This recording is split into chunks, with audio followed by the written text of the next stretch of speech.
Good morning class. मैं शिल्पी शर्मा स्वागत करती हूँ कृष्णा एकेडमी के इस यूट्यूब चैनल पर। इससे पहले जो हमने पढ़ा था वो पढ़ा था केंद्रीय सूचना आयोग। सूचना आयोग का जो है CIC कंप्लीट होने के बाद में छोटा सा टॉपिक है, वो है SIC यानी स्टेट इंफॉर्मेशन कमीशन। अब इसमें क्या है, कोई ज़्यादा वो नहीं है। अगर आपको CIC समझ में आ गया है तो ये भी आपको समझ में आ जाएगा। देखिएगा, RTI एक्ट 2005 के तहत ही प्रत्येक राज्य में एक राज्य सूचना आयोग की स्थापना की गई है। मैंने कहा था ये भी RTI एक्ट 2005 के द्वारा ही, RTI एक्ट 2005 के द्वारा ही हर राज्य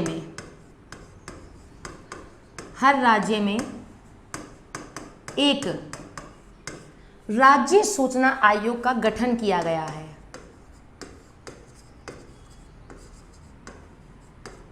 राज्य सूचना आयोग का गठन किया गया है। पहला पॉइंट तो ये हो गया। दूसरा, अगर आपसे पूछे RIC राजस्थान इंफॉर्मेशन कमीशन की स्थापना कब हुई? 18 अप्रैल 2006 में। RIC की स्थापना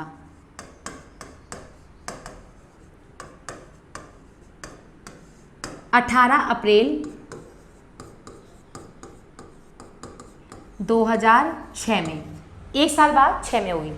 अब SIC में कितने होते? देखिए, हमने पढ़ा था CIC में थे टोटल 10 मेंबर। इसमें अगर हम बात करते हैं SIC में जो सदस्यों की संख्या होती है वो होती है 1 अधिक, यानी 1 + 10। एक तो होता है मुख्य सूचना आयुक्त और बाकी अन्य। एक मुख्य सूचना आयुक्त और 10 हमारे होते हैं अन्य। ठीक है, चलिए, तो ये हमारा मेंबर हो गए। पहले 10 थे, इसमें हमने एक बढ़ा दिया है।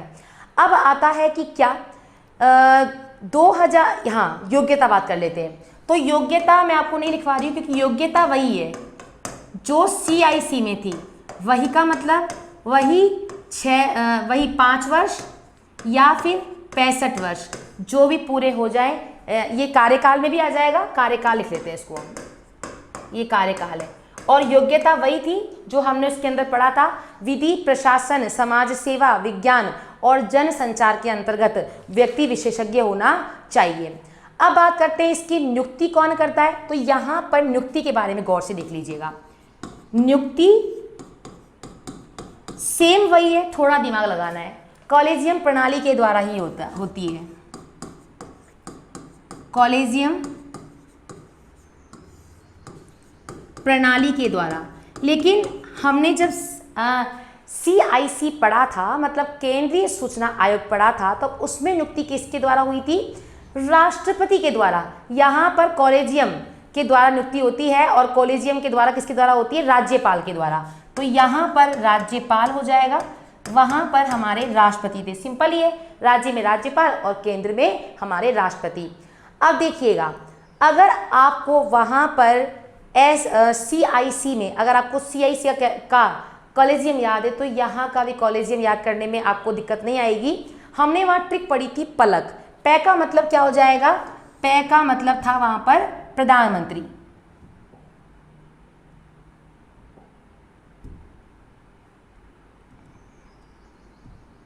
देखिएगा, तो इसमें जो कॉलेजियम प्रणाली है उसमें देखेंगे आप, वही 3 मेंबर हैं।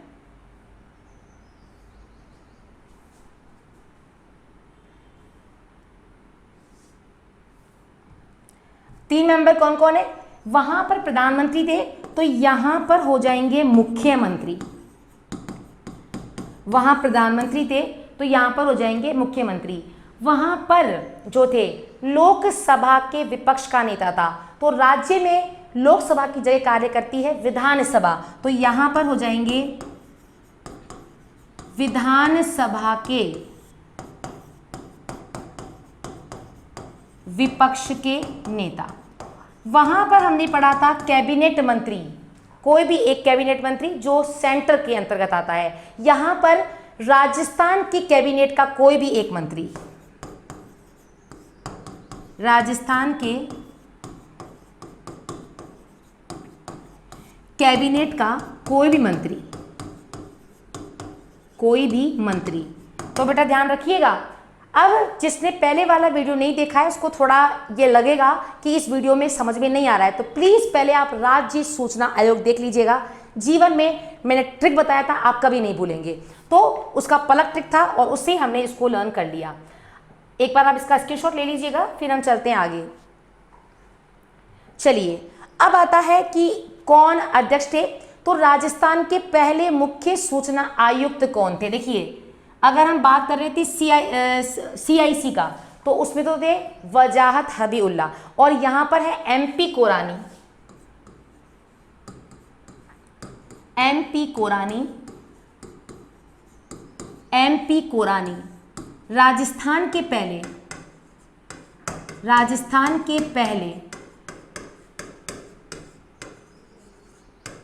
मुख्य सूचना आयुक्त, राजस्थान के पहले मुख्य सूचना आयुक्त। और अगर हम वर्तमान की बात करते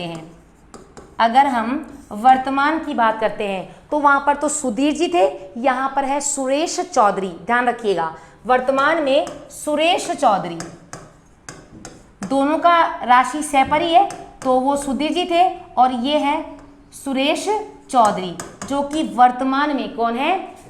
ये सूचना आयुक्त हैं। फटाफट मिटा दिए, काट देना, कुछ नहीं, वो मिटाया ना आपने, वह रहने दो। हाँ जी, रहने दो, तुम बोल रही हूँ मैं। अच्छा, अब इनको हटाते कैसे हैं? तो हटाने की अगर बात करें, तो हटाने का सेम वही प्रोसेस है जो आपके था CIC में। तो हटाने का वही है, अक्षमता और कदाचार के आरोप में। लेकिन यहाँ पर भी राज्यपाल जांच कराएगा। कहाँ से जांच कराएगा? तो आपको लग रहा होगा हाई कोर्ट से करा लेगा, नहीं, जांच तो दोनों ही उच्चतम न्यायालय से होती है। तो ध्यान रखिएगा, हटाने के संदर्भ में प्रोसेस वही है, लेकिन कदाचार और अक्षमता के आरोप में, कदाचार और अक्षमता के आरोप में कौन हटाएगा? राज्यपाल हटाएंगे।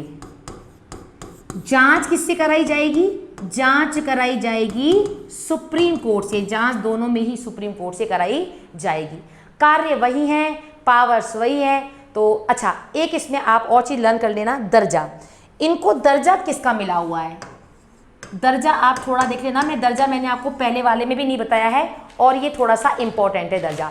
देखिएगा, अगर हम दर्जे की बात करते हैं तो पहले हम बात कर लेते हैं SIC की।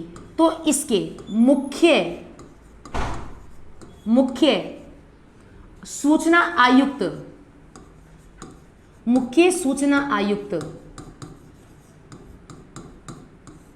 का दर्जा, मुख्य सूचना आयुक्त का जो दर्जा है वो है राज्य निर्वाचन आयुक्त के। इनका जो दर्जा है वो है राज्य निर्वाचन आयुक्त के। ध्यान रखिएगा, राज्य निर्वाचन आयुक्त के जो है इनका दर्जा है। और अन्य सूचना आयुक्त की बात कर लेते हैं। अन्य सूचना आयुक्त, अन्य सूचना आयुक्त का दर्जा, अन्य सूचना आयुक्त का दर्जे की अगर हम बात करते हैं तो राजस्थान के मुख्य सचिव के बराबर है। ध्यान रखिएगा, राजस्थान के, क्योंकि अन्य निर्वाचन आयुक्त तो होते ही नहीं है, नहीं तो हम लगा देते ना अन्य निर्वाचन। तो राज्य के मुख्य, राजस्थान के मुख्य सचिव के बराबर, ये लीजिए। तो आपने एक बहुत बारीकी बात नोट करी होगी, और अगर आप पूरा संविधान जब भी आप पढ़ेंगे तो आपको ये बात बहुत अच्छे से समझ में आ जानी चाहिए कि जो भी संस्था राज्य और केंद्र दोनों में कार्य करती है तो उनमें ये प्रावधान होता है कि वो जो संस्था है, अगर आपको सेंटर वाली लर्न हो जाती है तो ज़्यादातर जो टर्म्स हैं या जो भी हम उसकी एक्स्ट्रा चीज़ें पढ़ते हैं वो सभी के सभी राज्य वाले में सेम होते हैं। तो बच्चे कन्फ्यूजन हो जाते हैं, पहले राज्य उठाते हैं, हम पहले राजस्थान पढ़ेंगे। अरे भाई राजस्थान पढ़ लेना, पर अगर कोई संस्था का संबंध राजस्थान से, अगर वो उस संस्था जो राजस्थान की अगर वो सेंटर में भी कार्यरत है, तो आप खुद सोचिए, पहले तो सेंटर में बनी होगी तो एक्ट तो उसी का ही कार्य करेगा, और सेम टू सेम कॉलेजियम और जो भी व्यवस्थाएं होती है, अगर उनकी योग्यता हो या फिर अगर कॉलेजियम प्रणाली हो, तो बहुत हद तक अगर आपको मेन वाला यानी सेंट्रल वाला समझ में आ जाता है तो राज्य वाला ऑटोमेटिक समझ में आ जाएगा। तो प्लीज़ जब भी आप पढ़ें, मुख्य तौर पर संविधान की अगर मैं बात कर रही हूँ, तो आप उससे संबंधित वो आंकड़ा भी देख लीजिएगा, अगर वो संस्था हमारे सेंटर में है कि नहीं है। ठीक है बेटा, तो हमारा जो है आज इतना ही रहेगा, और हमने जो है आज आपको टॉपिक जो था मैंने आपको एक्स्ट्रा बता दिया है, राज्य सूचना आयोग और केंद्रीय सूचना आयोग, आप इसे पढ़ेंगे। एक क्वेश्चन आप और ध्यान रखिएगा कि अब एक क्वेश्चन आया कि सूचना के अधिकार से संबंधित किस महिला का संबंध है। तो एक महिला है जिनका नाम है अरुणिमा सिन्हा, मैं थोड़ा उनके बारे में आपको बता देती हूँ। अरुणा राय, अरुणिमा सिन्हा नहीं, अरुणा राय। ये जो अरुणा राय जी जो है, ये कौन है? अरुणा राय। इनका संबंध बिल्कुल सूचना के अधिकार से, इन्होंने बहुत ही ज़्यादा इस क्षेत्र में कार्य किया। इन्होंने एक नारा भी दिया, हमारा पैसा हमारा हिसाब। ध्यान रखिएगा, इनका नारा था हमारा पैसा हमारा हिसाब। इन्होंने क्या किया, ये महिला आईएएस ऑफिसर थी और इन्होंने अपनी जॉब छोड़कर ये आरटीआई के क्षेत्र में कार्य किया। इन्होंने कहा कि भाई जो भी हम आज गवर्नमेंट को टैक्सों के माध्यम से या जिस भी रूप में हम पे करते हैं, तो हमें ये पता होना चाहिए कि हमारा पैसा जो है वो किस क्षेत्र में कार्य कर रहा है। आप देखिएगा हमारे देश में भ्रष्टाचार कितना है कि भ्रष्टाचार के इंडेक्स में हम 84 इतने नंबर पर आते हैं, 84 मतलब 80 की श्रृंखला में आते हैं। तो ये भ्रष्टाचार ही है कि आप जो भी आपने जो भी बजट भाषण में जो भी आपने प्रोजेक्ट के लिए पैसा आपने बताया है, तो हमारी जनता बस यही चाहती है कि आप उसका एक ट्रांसपेरेंट, एक अच्छा सा आंकड़ा बाहर बता दें कि हमने ये पैसा यहाँ पर इतना लगाया है। तो लोगों को भी हमारे अपने पैसे के बारे में पता होना चाहिए कि किस पैसे पर, किस योजना पर कितना खर्च किया जा रहा है। लेकिन ऐसी बात होती बहुत ही जो है, बहुत ही कम होता है ऐसा कार्य जो ऐसा बता दी जाए। तो अरुणिमा सिन्हा मैं गलत बोल रही हूँ बार बार, अरुणा राय ने इस बारे में काफ़ी ज़्यादा योगदान दिया। और आपको बता दें आईएएस अधिकारी थी। और आपने सुना होगा अरविंद केजरीवाल जो दिल्ली के मुख्यमंत्री है, वो भी इनसे बहुत ज़्यादा सहमत थे और इन दोनों ने मिलकर ही ये कार्य किया। और इसी वजह से जो है मतलब आरटीआई के द्वारा ही, इस आरटीआई के बात को लेकर ही जो आपके थे अरविंद केजरीवाल जी बहुत ज़्यादा चर्चा में आए। तो ये हमने कुछ मैटर, मतलब मैंने आपको लगभग बहुत सारा मैटर बता दिया है इस टॉपिक में। तो आप इसे आराम से लिखें, नोट्स बनाएं और इस टॉपिक को पढ़ने के बाद एक बार आप इसकी क्वेश्चन करिएगा। डेफिनेटली आपको बहुत ज़्यादा फायदा होने वाला है। मिलते हैं अगली क्लास में कुछ नए पहलू के साथ, तब तक के लिए बाय।